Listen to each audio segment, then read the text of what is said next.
Hey, it's your old pal Lucid Stew again, and this time we're going to be talking about trading gameplay thermo for graphics thermo, and vice versa in order to achieve the look you're going for with the dream's asset or scene. Before we start, a quick refresher on the types of thermo we're going to be dealing with in this topic. When we speak of gameplay thermo in this context, we are going to be talking about the things subthermo. That is a measure of the amount of stuff that can go into a scene. Different things have slightly different costs, but just as an illustration, here are 10,000 sculpts, which accumulate to 92% of the thing limit. For graphics thermo, we are going to be talking about the sculpture data subthermo. This is a measure of the amount of flex required to cover a unique object. Copies of unique objects are free from a graphic standpoint, but incur cost in terms of gameplay as seen in the previous example. Here we see the difference between a very tight sculpt at 24% sculpture data cost that requires a lot of flex, and a loose sculpt at 1% that doesn't. I have a scene here with a bunch of different examples of how to work with these two subthermos, so let's take a look at what's inside. How you will employ a balance of gameplay and graphics thermo varies by situation. Here are several examples. Let's take a look at each one to examine what I did and why. Because sculpture data cost is a measure of flex needed to cover a surface, the graphics cost of a sculpt is higher when its surface area is greater at the same flex size. An example is this rusty tank and its stand. The tank is a fairly plain cylinder shape without a lot of extra detail. However, we can see that the stand has a fair amount of variation with support beams, cross beams, diagonal beams, and a ring to support the tank. So how do we minimize the surface area and graphics cost of the stand while keeping it at the same quality as the tank? We trade gameplay for graphics and break it up into smaller parts. Because this object is symmetrical along both the X and Z axes, we can use just 1/4 of the surface area copied 4 times to achieve the same shape. In this way, the sculpture data cost of the stand is cut by 75% in exchange for increasing its gameplay thing cost by 300%. How well this works out for a scene depends on how the object is used and how often it's used. If an object is very complicated, especially with lots of moving parts, it is central to your scene and you will only use a few, it can make sense for an element to have up to hundreds of sculpts. Conversely, if you have thousands of copies of an element in the scene, then it must be made of only a few sculptures, or maybe just one. Taking a closer look at the tank stand, you can see the trade-off achieved its objective in terms of details. Since it is comprised of 5 sculpts, you're probably not going to have hundreds of these in a scene. In my abandoned industrial Mark II demo scene, I used this combination 13 times, which accounts for about 1.9% of graphics sculpture data limit and about 0.6% of the gameplay thing limit. Up next, I have an industrial console, and this utilizes the same principle, but it is only symmetrical along one axis, so we're going to have 2 sculpts in the element. Now you may be thinking to yourself that you don't want everything to be symmetrical, and that is a valid concern.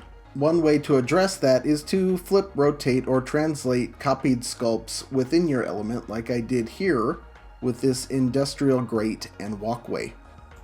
Because of the cutouts, this shape has a lot of surface area, which meant I needed to cut the surface area up into smaller pieces. However, the pattern would have been extremely obvious, so these are moved in various ways so that it isn't immediately apparent they are the same part. Another thing I want to point out is that copies of unique objects being free from a graphics standpoint is a strength of the engine. If you're working against the engine, you will be working harder to achieve the same result as someone who worked with the engine. Because of this, it is worth considering how you can break things down into constituent parts that you can then assemble in various asymmetrical ways. This plays to the strengths of the engine and allows for asymmetry. In addition, you will also have those parts to utilize in your scene in various other creative ways. Onto some city streets kit stuff. A huge reason to break things up into smaller parts is scale. If you have very large elements in your scene and you want to retain visual quality, they will either need to be inordinately expensive or you'll need to break them up into smaller parts.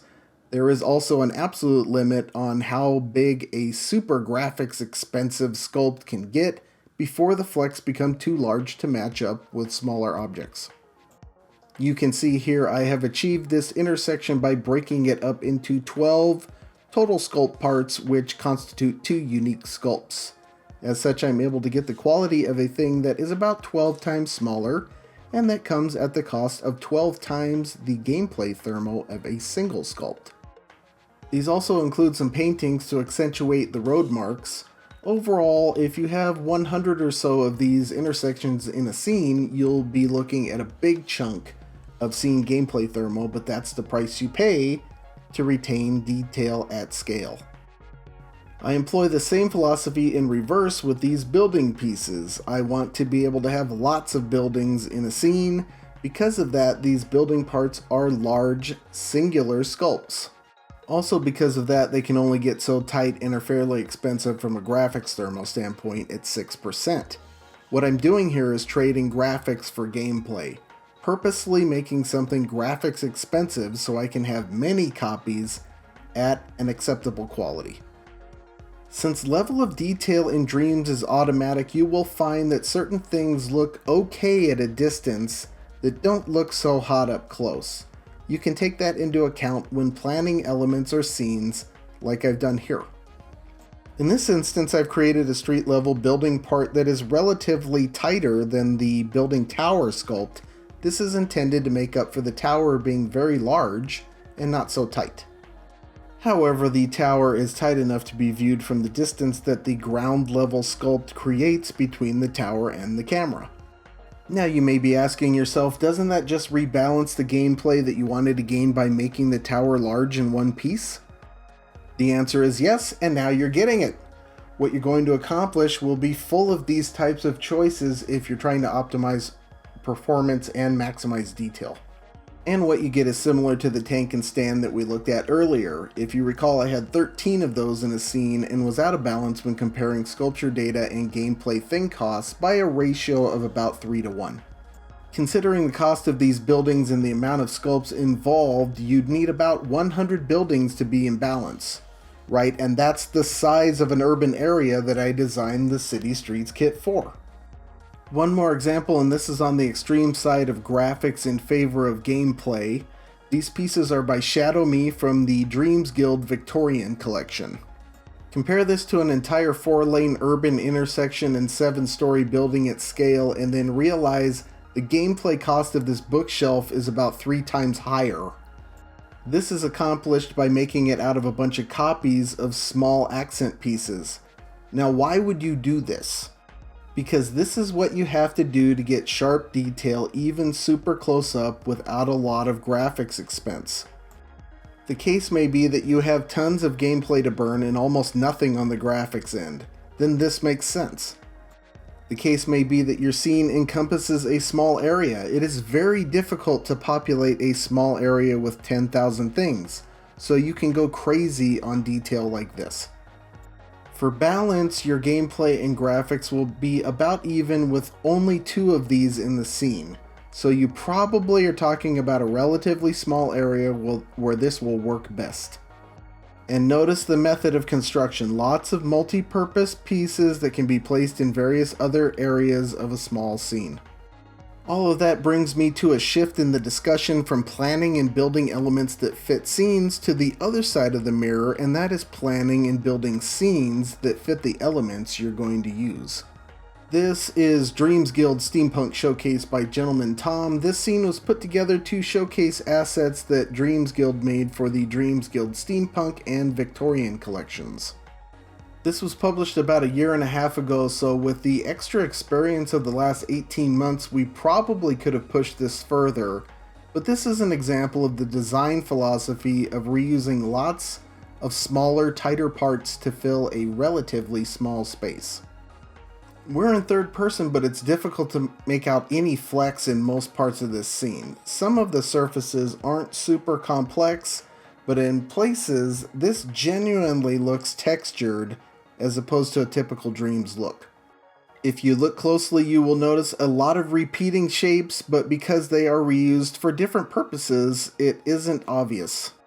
Some obvious flex on the desk here, but that is mostly my fault for not having better methods of simulating wood grain at the time.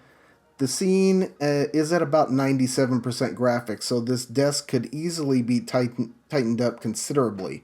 By the way, it is constructed of two symmetrical pieces, just like the console I showed you in the first part of the video.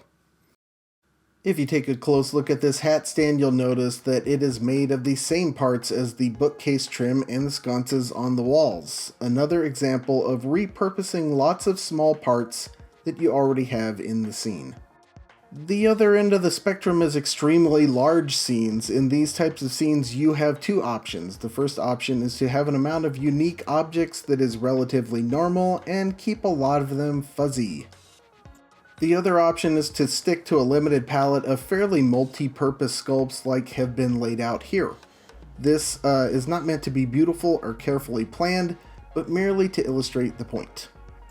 Thermo is 7171, and the things laid out in this scene cover about 25 square kilometers, which is about as big as a scene can get. Can you populate this with a greater variety of things? Yes, you can, but they will likely not look very good up close. Also, look at how sparsely populated the area is, even when filled with building-size objects. To truly fill this space and have it look okay up close, you're going to need a lot of very large, fairly thermo-expensive things. Realistically, if you build a scene this big, most of it will need to be empty, or the space will need to be occupied by the emissive of very large sculpts. If you want to see an example of this, Prinz Laser recently published a bunch of their older games as public, and they often employ the tactic of using extremely large sculpts to create landscapes that smaller, more detailed things live in. I'm not exactly sure what's coming up next. I will probably be getting back to work in the coming months, and I anticipate that putting a damper on my Dreams activity, especially initially. I want to document DreamsCon like I did last year, but I have jury duty right around then, so we'll see how things go. But that's all for now. Until next time, I'll see you in the Dreamiverse.